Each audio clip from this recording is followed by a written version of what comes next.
നമ്മൾ ഇന്നലെ ഒരു പ്ലാൻ ഇട്ടു, നമുക്കൊരു ട്രിപ്പ് പോവാം.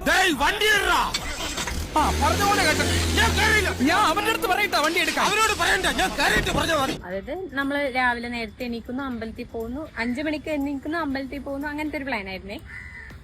7 മണിക്ക് എന്നിട്ട് പിന്നെ അതൊക്കെ കഴിഞ്ഞ് നമ്മൾ ബ്രേക്ക്ഫാസ്റ്റ് ഒക്കെ കഴിച്ച് ഒരു മൗണ്ടെയിൻ,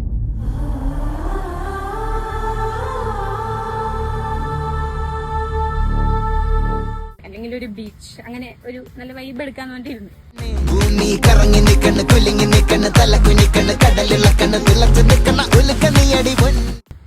പക്ഷെ എന്തായി, എന്റെ ഭർത്താവ് ഞാനും ഉറങ്ങി എണീറ്റില്ല. അപ്പൊ ഞങ്ങൾ എപ്പോ ഇറങ്ങി എണീറ്റു?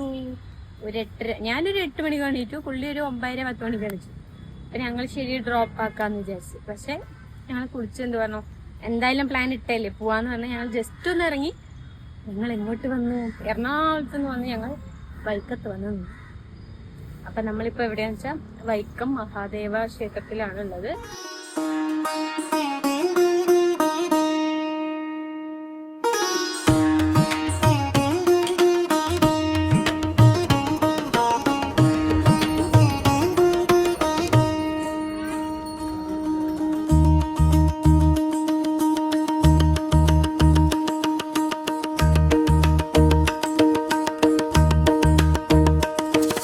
നമ്മളിവിടെ വന്നത് നമുക്ക് ഫുഡ് കിട്ടി, ഉച്ചയ്ക്ക് ഭക്ഷണം ഉണ്ടായിരുന്നു. അപ്പൊ നമ്മളെ വിളിച്ച് കഴിച്ചാണോ ചോദിച്ചു. അല്ല. അപ്പൊ നമ്മൾ വേഗം പോയി ഫുഡൊക്കെ കഴിച്ച് സന്തോഷമായി, പായസമൊക്കെ കുടിച്ച് ഭയങ്കര ഹാപ്പി. പിന്നെ ഞങ്ങൾ കുറച്ചു നേരം അവിടെ ഇരുന്നു, ജസ്റ്റ് ഒന്നിങ്ങനെ. നമ്മള് ഇനിയിപ്പോ 4-5 മണിയാവും നട തുറക്കാൻ. അപ്പൊ നമ്മള് അതുവരെ ഇവിടെ തന്നെ ഇങ്ങനെ ടൈം സ്പെൻഡ് ചെയ്യാന്ന് വെച്ചാൽ ഭയങ്കര കാമാണ്. കാം എന്നൊക്കെ പറഞ്ഞ ഭയങ്കര കാം.